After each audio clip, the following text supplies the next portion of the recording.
and your spies keep watch for a man returning to Bethlehem. A man of power. A man the people will follow.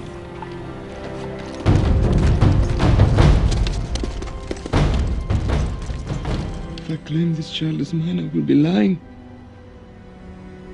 I will have broken a law laid down by God. I would never ask you to lie. If I say this child is not mine, they will ask what I want to do. Mary, even your cousin Elizabeth has conceived a son in her old age. For nothing said by God can be impossible. Let it be done to me, according to your word. Gold for the King of Kings. Frankincense for the priest of all priests. A gift of myrrh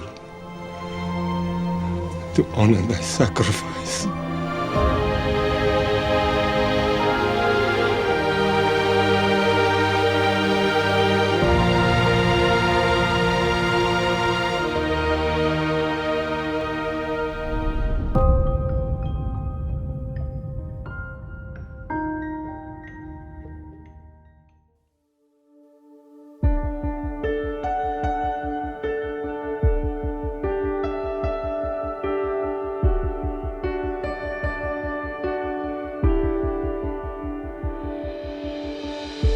Long awaited, precious promise, Son of God and Son of Man, heaven's glory in a manger has come to us in Bethlehem. Oh, Messiah, a baby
Selamat hari Minggu Bapak Ibu, selamat kita ketemu lagi dalam ibadah online dari NLCC Indonesia. Hari ini tanggal 1 Desember 2024. Tanpa terasa kita sudah masuk di bulan Desember, dan dalam mempersiapkan diri untuk merayakan Natal di tahun ini, kita akan masuk dalam masa-masa Advent. Dan selama masa-masa Advent ini kita akan memulai satu tema atau satu topik khotbah yang baru, yaitu dilema di Natal pertama. Dan melalui topik atau tema dilema di Natal pertama ini, kita akan belajar dari beberapa tokoh inti di seputar Natal, khususnya Natal pertama sekitar 2000 tahun yang lalu. Sebelum kita lebih jauh melihat bagian firman Tuhan hari ini dan juga mempersiapkan diri untuk masuk dalam perjamuan kudus, mari kita tundukkan kepala, kita berdoa. Tuhan, kami bersyukur, berterima kasih karena hari ini masuk dalam masa-masa Advent, bahkan mempersiapkan diri untuk masuk dalam perjamuan kudus hari ini. Kami ada waktu lagi untuk duduk diam di sekitar firman-Mu, mendengarkan suara melalui kebenaran firman Tuhan hari ini. Hamba berdoa kiranya melalui firman Tuhan yang akan hamba share, akan hamba sampaikan hari ini, yang sudah menjadi berkat, menguatkan hamba, khususnya dalam mempersiapkan masuk dalam masa Natal di tahun ini lagi. Hamba berdoa bagian firman Tuhan ini juga menjadi berkat, menguatkan untuk semua Bapak Ibu yang sedang mengikuti ibadah online hari ini, yang sedang mendengarkan firman Tuhan atau mendengarkan khotbah hari ini. Berfirmanlah, bersabdalah Tuhan, karena kami sudah siap untuk mendengarkan suara-Mu. Dalam nama Tuhan Yesus kami berdoa. Amin. Bapak Ibu, tokoh pertama yang akan kita pelajari hari ini seperti yang saya sampaikan tadi semua dengan topik dilema di Natal pertama, yaitu dari seorang tokoh atau tepatnya seorang raja yang sangat terkenal, yaitu Raja Herodes. Melalui Raja Herodes kita akan belajar tentang dilema yang pertama, yaitu dilema dan ambisi. Ayat firman Tuhan yang menjadi dasar dari khotbah saya hari ini atau bagian firman Tuhan yang ingin saya sampaikan hari ini, yaitu Injil Matius pasal 2 ayat 1 sampai ayat 16 yang berisi tentang kisah cerita tentang Raja Herodes. Tapi Bapak Ibu, kita akan fokus kepada ayat 16 saja. Ayat 16 yang akan saya bacakan buat kita semua hari ini. Mari sama-sama kita lihat Injil Matius pasal 2 ayat 16. Ketika Herodes tahu bahwa ia telah diperdayakan oleh orang-orang Majus itu, ia sangat marah. Lalu ia menyuruh membunuh semua anak di Betlehem dan sekitarnya, yaitu anak-anak yang berumur 2 tahun ke bawah, sesuai dengan waktu yang dapat diketahuinya dari orang-orang Majus itu. Bapak Ibu, mempersiapkan bagian firman Tuhan ini, khususnya belajar lagi dari Raja Herodes, saya teringat satu cerita Bapak Ibu, khususnya cerita tentang warga negara di Moskow. Bapak Ibu, warga negara di Moskow dikatakan bahwa mereka telah menemukan satu cara yang paling ampuh atau yang paling tepat untuk membuat anggota dewan mereka membersihkan salju. Rupanya selama ini anggota dewan Bapak Ibu di Moskow, mereka malas sekali untuk terlibat bersama dengan masyarakat untuk membersihkan salju. Dan akhirnya, warga negara Moskow sekali lagi menemukan cara, gimana caranya kira-kira. Mereka mencari cara yang paling tepat, paling ampuh, supaya semua anggota dewan itu juga ikut terlibat membersihkan salju. Apa caranya Bapak Ibu? Atau cara apa yang mereka temukan? Yaitu mereka menuliskan nama pemimpin oposisi yang bernama Alexei Navalny di atas salju. Kenapa Bapak Ibu? Navalny rupanya adalah seorang kritikus dari Presiden Vladimir Putin yang paling terkenal di Rusia pada masa itu, pada waktu itu. Nah, setelah mereka atau warga Moskow menulis nama Navalny di salju, apa yang mereka lakukan selanjutnya? Mereka mempostingkannya di Facebook dan Twitter. Dan akhirnya apa? Menerima ribuan like dari warga Moskow. Bapak Ibu, rupanya itu membuat para anggota dewan terganggu. Dan akhirnya dengan terpaksa dan segera mungkin, mereka mau tidak mau ikut bersama masyarakat membersihkan salju dalam, tidak usah hitungan hari, dalam hitungan jam, semua anggota dewan langsung ikut terlibat untuk membersihkan salju, Bapak Ibu. Kenapa Bapak Ibu? Motivasi mereka atau motivasi anggota dewan tadi untuk membersihkan salju dipicu oleh ketakutan akan kubu oposisi mereka. Dan kalau mau jujur, mereka membersihkan salju bukan karena alasan kebersihan, bukan karena mereka rajin, bukan karena mereka mencintai masyarakat dan mereka mau terlibat bersama-sama. Tapi karena masyarakat telah menuliskan nama seorang oposisi mereka pada waktu itu, yaitu Alexei Navalny, Bapak Ibu, sehingga mereka harus mau tidak mau, dalam hitungan jam mereka harus bersihkan. Bapak Ibu, hal itulah yang juga terjadi atau dilakukan ribuan tahun lalu oleh seorang raja yang terkenal kejam, seorang raja yang terkenal jahat, bahkan juga dikenal sebagai pembunuh brutal bernama Herodes Agung. Siapa dia Bapak Ibu? Siapa itu Herodes Agung? Dan pelajaran penting apa buat kita? Buat Bapak Ibu dan saya pada masa kini dari Herodes Agung. Mungkin Bapak Ibu bertanya, pelajaran penting dari seorang pembunuh? Ya Bapak Ibu, waktu saya baca kisah ini sekali lagi, ada banyak pelajaran penting untuk kita. Ini yang saya ingin share kepada Bapak Ibu pada hari ini, khususnya masuk minggu pertama di masa Advent. Nah, untuk mengenal atau mendapatkan pelajaran dari sang pembunuh brutal ini, dari Raja Herodes Agung, Bapak Ibu, pertama-tama tentunya kita perlu mengenal dia, atau mau tidak mau Bapak Ibu dan saya, kita harus mengenal dia lebih jauh. Oleh karena itu ada beberapa hal yang ingin saya share kepada Bapak Ibu tentang Herodes Agung. Yang pertama, kita mau belajar dari sifat dan karakternya Bapak Ibu. Sekali lagi, Bapak Ibu mungkin pernah baca, Herodes lahir sekitar tahun 72 sebelum Masehi di Idumea, kota sebelah selatan Yudea. Pada tahun 47 sebelum Masehi, Bapak Ibu. Nah, ketika Herodes Agung baru berusia 25 tahun, sejarah mengatakan ia diangkat sebagai gubernur Galilea pada waktu itu. Bangsa Romawi pada waktu itu berharap agar Herodes dapat menenangkan hati orang-orang Yahudi, dan rupanya dia berhasil. Herodes berhasil, Bapak Ibu, dengan cara-cara tertentu. Apa yang dia lakukan? Pertama, dia menangkap pemimpin bandit yang bernama Ezekias dan mengeksekusinya dengan segera. Kemudian, ia menikah dengan keluarga Yahudi terkemuka dari keluarga Hasmonean, istrinya bernama Mariamne. Nah, Bapak Ibu, Senat Romawi mengangkatnya sebagai raja orang Yahudi pada waktu itu. Dan rupanya gelar itu dibenci oleh orang Yahudi. Kenapa mereka benci gelar itu, Bapak Ibu? Karena pertama, Herodes bukan orang Yahudi sejak lahir. Dan yang berikut, ia juga bukan orang Yahudi berdasarkan agama. Namun Bapak Ibu, seiring berjalannya waktu, Herodes terbukti sebagai orang yang cerdik dan sangat kejam. Seperti semua penguasa-penguasa lain yang lalim, Bapak Ibu, ia memegang kendali kekuasaan yang sangat kuat. Dan sekali lagi, sangat brutal atau secara brutal menyingkirkan siapapun yang menghalangi jalan dia. Dicatat dalam sejarah, selama bertahun-tahun ia membunuh banyak orang. Ia membunuh iparnya sendiri, ia membunuh ibu mertuanya, bahkan Herodes dicatat membunuh istrinya sendiri. Nah, pembunuhan istrinya, Bapak Ibu, membuatnya akhirnya menjadi gila. Ia membunuh istrinya karena ia pikir istrinya adalah sebuah ancaman bagi kekuasaannya. Bapak Ibu bisa bayangkan. Namun ia tidak pernah bisa melupakan istrinya. Makanya gila.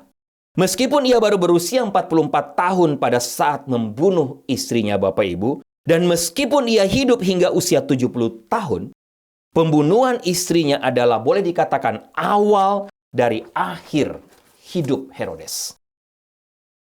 Bapak Ibu bisa lihat, di atas segalanya, Herodes Agung adalah seorang pembunuh yang sangat kejam dan brutal seperti saya katakan tadi. Dan itulah sifatnya, itulah karakter dia. Dia membunuh karena dendam, dia membunuh untuk mempertahankan kekuasaannya. Kehidupan manusia lain tidak berarti apa-apa bagi Herodes Agung.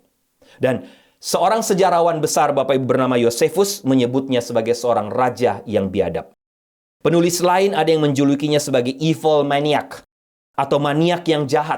Ada penulis lain juga menyebutnya sebagai big pervert atau orang cabul yang besar.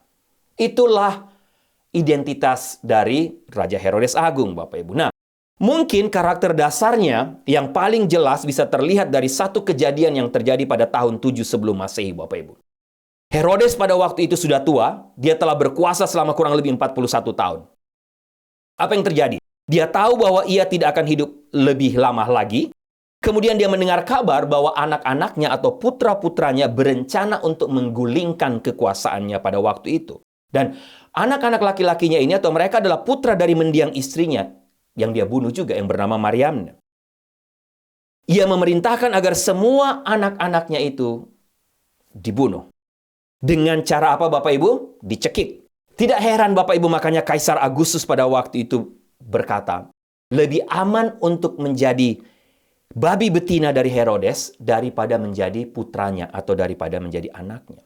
Istrinya, ibu mertuanya, saudaranya, iparnya, 2 anak laki-lakinya sendiri, Bapak Ibu, di antara ratusan korban lainnya dibunuh secara kejam, dibunuh secara brutal. Membunuh adalah hal terbaik yang dapat dia lakukan, yang dapat dilakukan oleh Herodes Agung. Itu yang pertama, Bapak Ibu, sifat dan karakternya. Sekarang kita mau mengenal dia lebih jauh. Yang kedua, kita mau belajar dari ambisinya. Pada waktu Herodes Agung, Bapak Ibu, sedang sekarat. Dia mendapat kabar buruk. Yosefus menggambarkan penyakitnya pada waktu itu sebagai sejenis penyakit distemper yang sangat parah. Apa yang terjadi dengan Herodes Agung? Tubuhnya kejang-kejang, nafasnya berbau busuk, kulitnya dipenuhi dengan luka-luka yang menjijikkan. Dan Herodes dengan cepat kehilangan akal sehatnya, Bapak Ibu, karena sakitnya. Kabar buruk itu datang dari orang-orang asing yang dikenal, yang kita kenal pada masa sekarang, yaitu orang Majus. Mereka adalah orang bijak dari timur yang belajar astrologi, kita tahu itu. Di Persia, orang-orang Majus tadi, mereka dianggap sebagai orang-orang yang berkuasa. Mereka telah melakukan perjalanan melintasi padang pasir untuk mencari Herodes Agung, untuk mencari Raja Herodes. Hal yang terpenting bagi Herodes, Bapak Ibu, bukanlah siapa mereka. Bukan siapa orang Majus. Tetapi yang terpenting bagi Herodes pada waktu itu adalah apa yang mereka tanyakan. Apa kabar atau isi kabar dan berita yang mereka sampaikan. Apa itu Bapak Ibu? Bapak Ibu bisa lihat dalam Matius pasal 2 tadi, dalam ayat 2. Orang Majus datang begini. Orang Majus datang kepada Herodes dan bertanya, di manakah dia? Raja orang Yahudi yang baru saja dilahirkan. Kami telah melihat bintangnya di timur dan kami datang untuk menyembahnya. Bapak Ibu, kabar, berita yang disampaikan oleh orang Majus. Mereka mencari seseorang yang lahir sebagai raja orang Yahudi. Pertanyaan, bagaimana mungkin? Herodes adalah raja orang Yahudi pada waktu itu. Tapi Bapak Ibu, sekali lagi ia tidak lahir sebagai raja seperti berita yang baru saja ia dengar tentang lahirnya raja baru tadi. Ia harus kalau Herodes, ia harus berperang dan membunuh banyak orang yang dianggap saingannya untuk mendapatkan gelar raja itu. Tapi raja yang tadi dikabarkan oleh orang Majus adalah seorang raja yang telah lahir sebagai seorang raja. Nah, Bapak Ibu, berita tadi atau berita tersebut benar-benar membuat Herodes tergoncang. Alkitab berkata ketika Herodes mendengar ini, ia menjadi sangat gelisah. Bapak Ibu bisa baca di ayat 3. Kata terkejutlah yang dipakai di situ, Bapak Ibu, berarti terguncang secara hebat. Dan Bapak Ibu, itu tidak mengherankan. Kenapa? Karena Herodes telah menaklukkan semua musuhnya. Ia telah membunuh semua musuhnya dan sekarang ia siap mati dengan penuh kemenangan.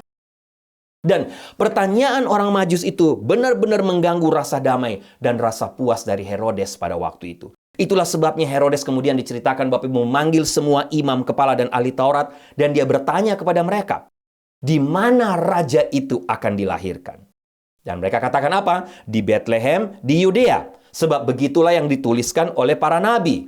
Dalam ayat 4 ayat 6 sampai 6 Bapak Ibu baca. Tetapi engkau hai Bethlehem di tanah Yehuda, bukanlah yang terkecil di antara para penguasa Yehuda, sebab daripadamu akan bangkit seorang pemimpin yang akan menggembalakan umatku Israel.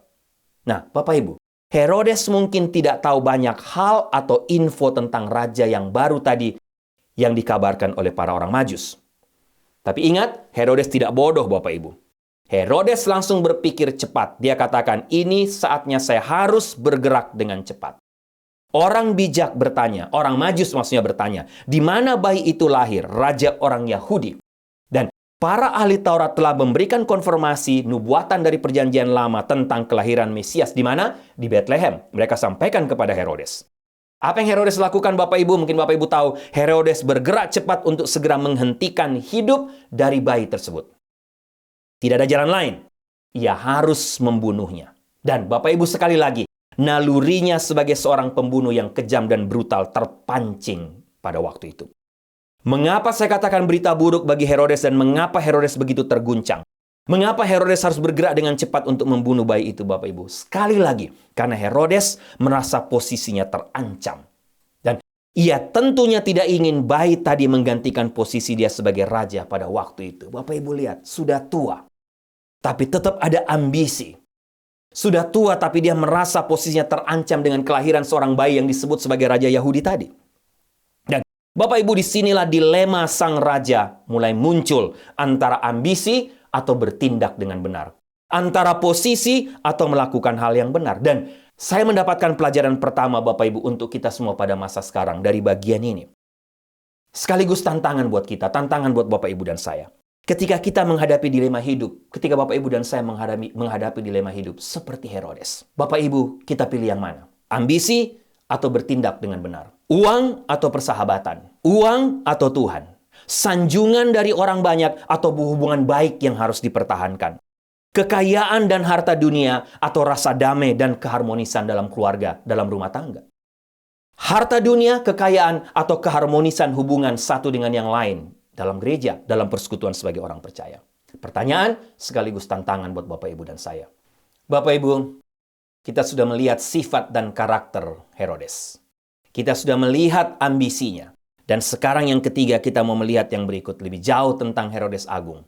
Tipu muslihat yang dijalankannya. Bapak Ibu lihat ayat 7, Matius 2 ayat 7. Lalu dengan diam-diam Herodes memanggil orang-orang Majus itu dan dengan teliti bertanya kepada mereka, bila mana bintang itu nampak? Ayat 8. Kemudian ia menyuruh mereka ke Betlehem, katanya, pergi dan selidikilah dengan seksama hal-hal mengenai anak itu, dan segera sesudah kamu menemukan dia, kabarkanlah kepadaku supaya aku pun datang menyembah dia.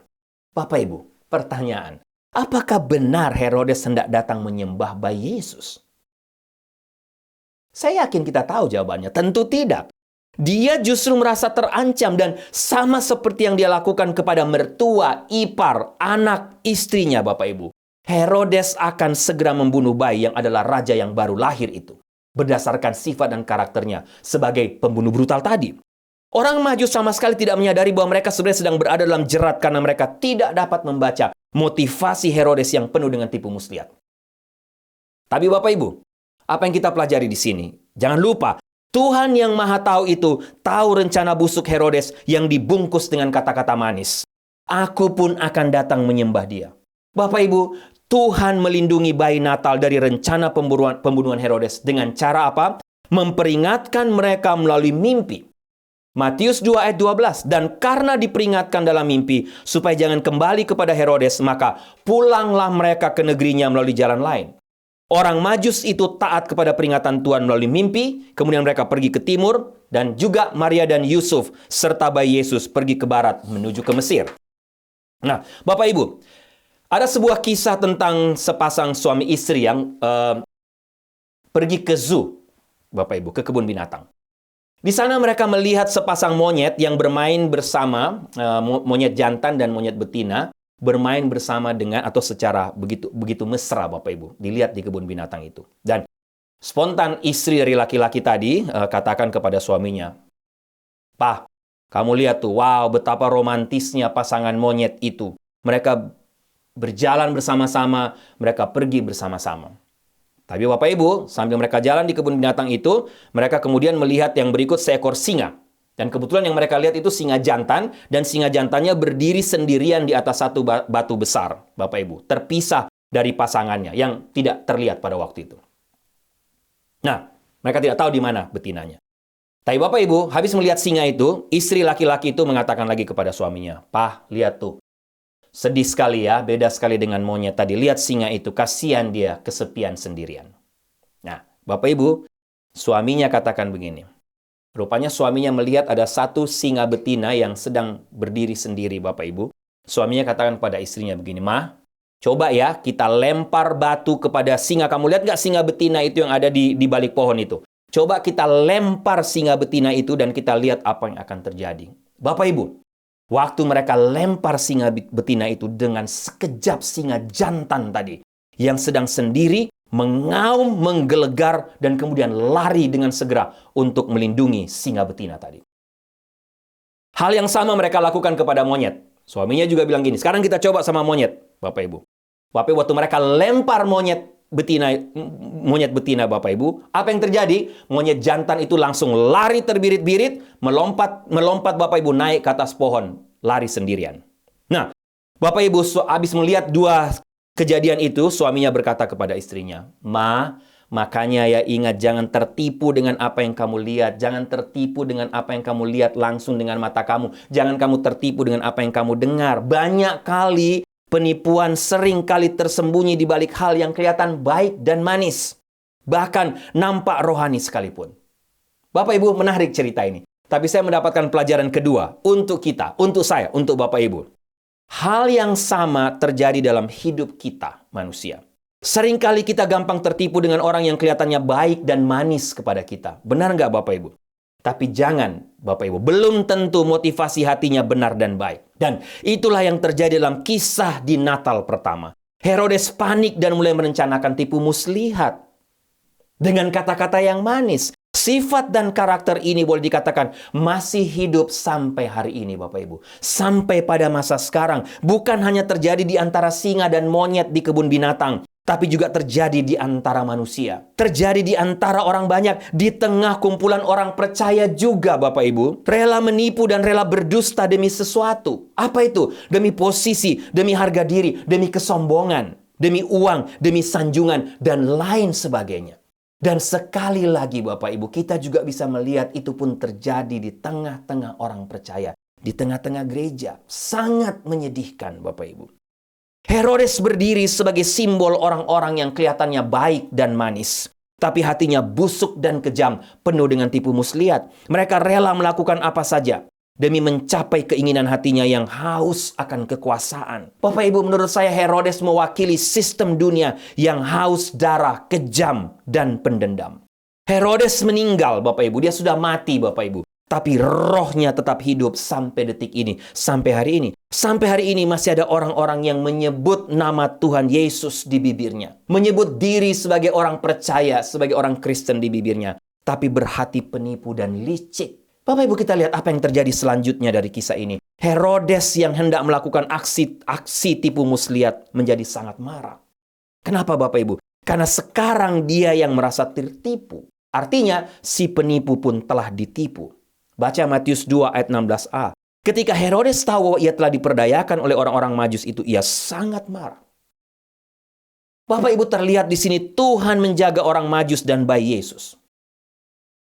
Dan saya mendapatkan pelajaran ketiga buat kita semua lagi Bapak Ibu pada masa sekarang. Ingat, jika kita atau jika Bapak Ibu sedang menghadapi situasi seperti tadi, di mana Bapak Ibu sedang ditipu, Bapak Ibu sedang dikhianati, Bapak Ibu sedang dibohongi oleh orang lain, siapapun itu, keluarga, sahabat, orang-orang yang dekat dengan Bapak Ibu, jangan takut. Ada Tuhan di atas sana. Ada Tuhan di dekat kita. Ada Tuhan yang Maha Tahu yang pasti akan melindungi dan menjaga kita sebagai anak-anaknya Bapak Ibu.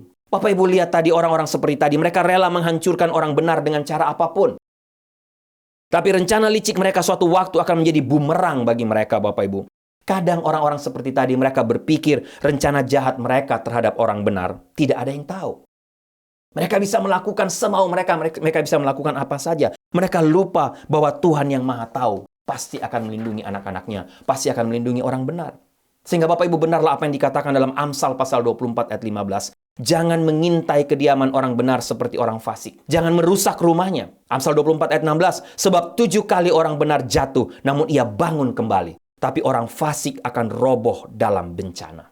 Bapak Ibu, orang-orang seperti tadi mereka lupa bahwa Tuhan tidak akan diam dan memutarbalikkan rencana kejahatan mereka. Seperti yang Tuhan lakukan kepada rencana jahat Haman untuk membunuh semua bangsa Israel. Ingat kisah Esther. Hanya karena apa? Karena iri hati kepada Mordekai dan merasa terancam kuasanya. Tapi Bapak Ibu tahu kisahnya apa yang terjadi. Haman dan semua keluarganya akhirnya naik ke tiang gantungan yang dibuat oleh mereka untuk apa? Untuk Mordekai dan bangsa Israel. Sehingga Bapak Ibu sekali lagi jangan takut terhadap mereka yang punya niat jahat terhadap Bapak Ibu. Terhadap kita. Terhadap mereka yang, jangan takut terhadap mereka yang merencanakan jalan kecelakaan kepada kita Bapak Ibu. Kenapa Bapak Ibu? Sekali lagi karena tangan Tuhan yang kuat tadi akan melindungi Bapak Ibu dan saya, akan melindungi anak-anaknya, akan melindungi orang benar, dan membalikkan rencana jahat mereka kepada mereka sendiri. Bapak Ibu, saya ingat satu ilustrasi atau satu cerita. Kisah ini terjadi beberapa waktu lalu di Denver, di Colorado. Ada 3 orang perampok yang bertopeng dan bersenjata ingin merampok sebuah toko pencairan cek di Denver. Dan Bapak Ibu, itu terjadi pada jam 11 pagi. Tapi news katakan rencana mereka gagal total. Kenapa gagal Bapak Ibu? Rupanya ketika mereka mau merampok, ada juga seorang perempuan yang juga perampok pada waktu itu, akhirnya merampok mobil mereka, mencuri dan membawa lari mobil mereka, yang merupakan hasil curian juga. Bapak Ibu, jadi mereka bertiga tidak bisa lari setelah mencuri dari toko pencairan cek tadi, karena mobil mereka dicuri oleh perampok perempuan tadi. Dan akhirnya apa yang terjadi? 3 orang tadi segera ditangkap karena mereka tidak bisa lari kemana-mana. Dan ada banyak orang yang mengatakan inilah karma. Ada yang mengatakan ini hukuman. Tapi intinya Bapak Ibu sekali lagi melalui cerita ini, apapun yang kita tabur akan kita tuai. Jangan pernah lupa itu. Galatia pasal 6 ayat 7, Bilangan pasal 32 ayat 23. Bapak Ibu, sama seperti Herodes. Jangan pernah berpikir kita akan bebas dari dosa tersembunyi yang kita lakukan. Dan jangan pernah sekali-sekali mengira Tuhan akan diam. Apalagi ketika kita melakukan itu terhadap orang benar. Terhadap orang pilihan Tuhan. Terhadap anak Tuhan. Sebaliknya Bapak Ibu, jika kita dijahati oleh orang-orang yang iri kepada kita. Orang yang haus kuasa, orang yang bermaksud menghancurkan hidup kita. Sekali lagi, jangan pernah takut. Karena Tuhan sendiri akan melindungi kita dan membalas perbuatan jahat orang tersebut. Bapak Ibu, yang terakhir kita mau belajar dari Herodes, akhir hidupnya. Akhir hidup dari Herodes Agung. Ada beberapa fakta tentang Herodes yang perlu kita ketahui Bapak Ibu. Herodes sudah sangat tua, diperkirakan usianya sekitar 78 tahun. Dan sekali lagi tadi saya katakan menderita sakit yang parah. Dan ia perlahan-lahan kehilangan kontrol atas kerajaannya sendiri. Ia marah karena ia merasa tertipu oleh orang Majus. Dan sekarang masih harus mencari tahu di mana bayi misterius yang menjadi ancaman bagi kekuasaannya. Tapi Bapak Ibu bayangkan dalam usia 78 tahun. Usia yang sudah cukup tua dan harusnya makin berubah. Makin bijak. Makin dewasa, makin matang, makin sadar. Makin berhenti haus akan kekuasaan. Bertobat dari tingkah laku yang lama. Bertobat dari karakter-karakter yang lama. Tapi Bapak Ibu yang terjadi pada Herodes pada waktu itu dalam usianya yang tua, yang terjadi sebaliknya. Makin tua Herodes, makin dia menjadi rasa haus akan kuasa. Herodes makin panik, makin frustrasi, akhirnya apa Bapak Ibu? Gila sendiri. Herodes adalah pembunuh berdarah dingin. Semua naluri terburuk dari kekejaman yang dia lakukan seumur hidupnya. Bapak Ibu, sekarang muncul semuanya ke permukaan.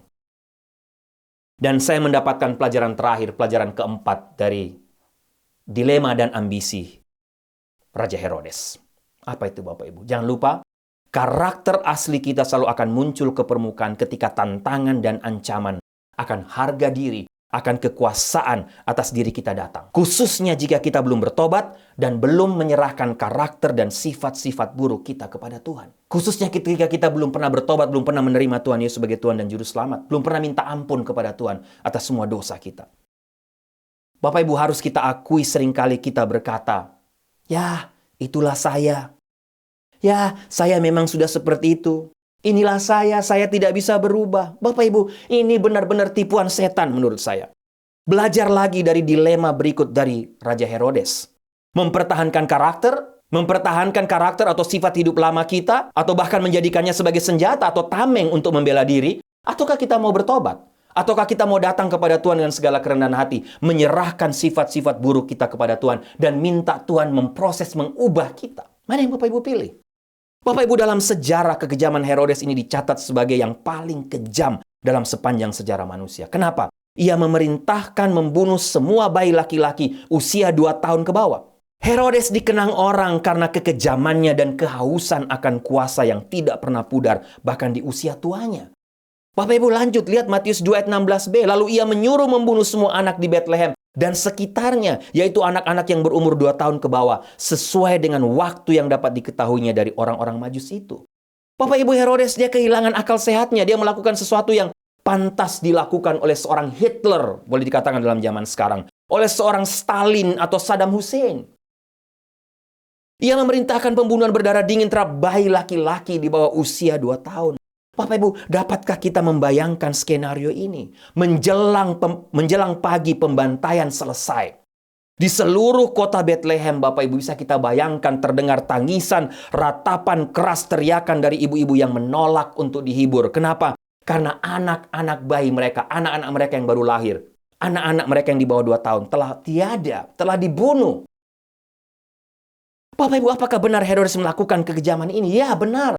Alkitab sejarah mencatat karena membunuh adalah cara dia bertahan di puncak kekuasaannya selama 41 tahun.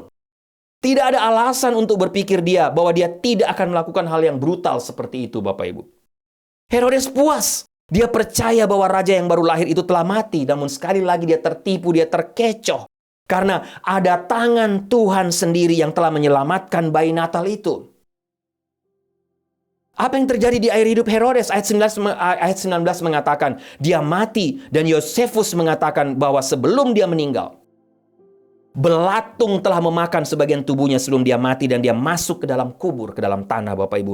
Dia meninggal, Herodes tadi meninggal dalam penderitaan, menjadi gila, tersiksa. Mengigau sembarangan, sejarah mencatat, Bapak Ibu. Bapak Ibu, sebagai penutup, tantangan buat kita semua. Jangan pernah lupa, Tuhan selalu memberikan kita kesempatan untuk bertobat. Herodes diberikan lebih dari 78 tahun untuk bertobat. Tapi Herodes mengeraskan hati dan makin tua bukan bertobat, tapi makin menjadi, Bapak Ibu. Akhir hidupnya menggenaskan. Dia dikenang sebagai manusia terkejam di dunia. Bapak Ibu, seperti apa Bapak Ibu ingin dikenang ketika Bapak Ibu pergi nanti atau meninggal nanti? Seperti Herodes atau seperti orang Majus? Jangan sampai makin tua usia kita makin haus akan uang, makin haus akan kuasa, iri hati dan tidak mau bertobat. Sekali lagi, selama masih ada waktu, berapapun usia Bapak Ibu sekarang, berapapun usia kita sekarang, bertobatlah. Jangan keraskan hati. Herodes mengeraskan hati sampai di hari kematiannya. Sama seperti Firaun. Dan tentunya kita tidak mau seperti Herodes. Mari kita tundukkan kepala, kita berdoa. Tuhan, terima kasih untuk firman-Mu. Terima kasih untuk pelajaran penting dari Herodes Agung. Hamba berdoa kiranya setiap pelajaran penting yang sudah hamba share, yang sudah menguatkan, menjadi berkat, menantang hamba lagi sebagai seorang anak Tuhan, sebagai hamba Tuhan. Kiranya juga menjadi berkat, menguatkan semua Bapak Ibu yang sudah mendengarkan khotbah ini. Dan membawa tiap-tiap kami untuk mengoreksi diri kami, mengevaluasi diri kami. Tapi juga membawa kami untuk dengan segala kerendahan hati bertobat, kalau kami belum bertobat, dan membawa kami dengan segala kerendahan hati untuk meninggalkan semua sifat karakter kami yang lama, membawanya di kaki Tuhan.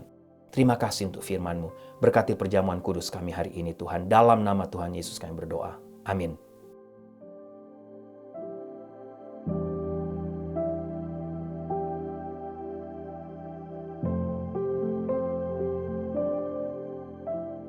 Bapak Ibu, mari sama-sama kita siapkan hati untuk masuk dalam perjamuan kudus lagi hari ini, di minggu pertama di bulan Desember.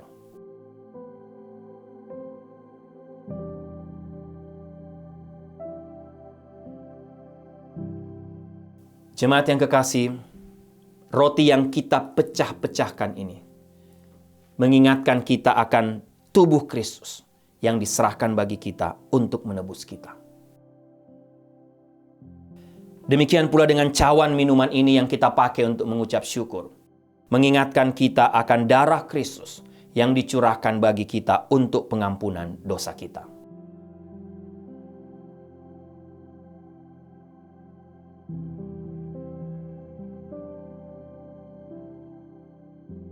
Bapak Ibu bisa mengangkat roti di tangan kanan Bapak Ibu. Yesus berkata, "Inilah tubuhku yang diserahkan bagi kamu. Perbuatlah ini selalu menjadi peringatan akan aku." Makanlah.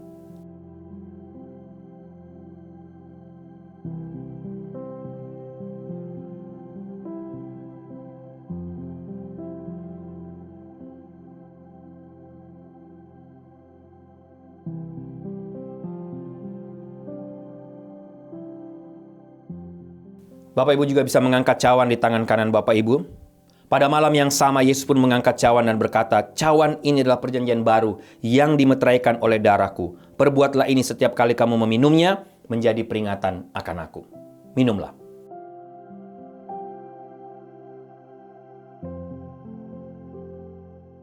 Mari kita tundukkan kepala, sekali lagi kita berdoa. Tuhan, kami bersyukur, terima kasih karena hari ini kami ada waktu lagi untuk masuk dalam perjamuan kudus.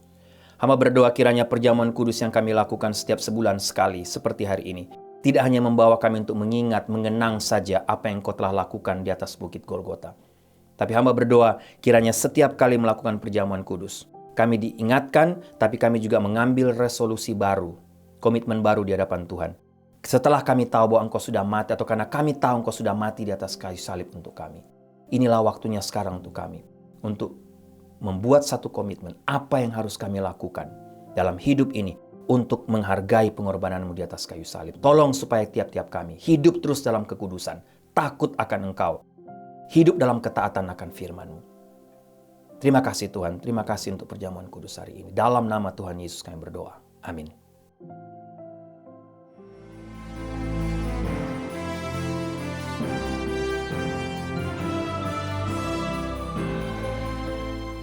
Bapak Ibu, doa saya kita semua diberkati lagi oleh kebenaran firman Tuhan hari ini dan juga melalui perjamuan kudus hari ini. Jemaat yang kekasih, tundukkanlah kepalamu, arahkanlah hatimu kepada Tuhan dan terimalah berkat Tuhan.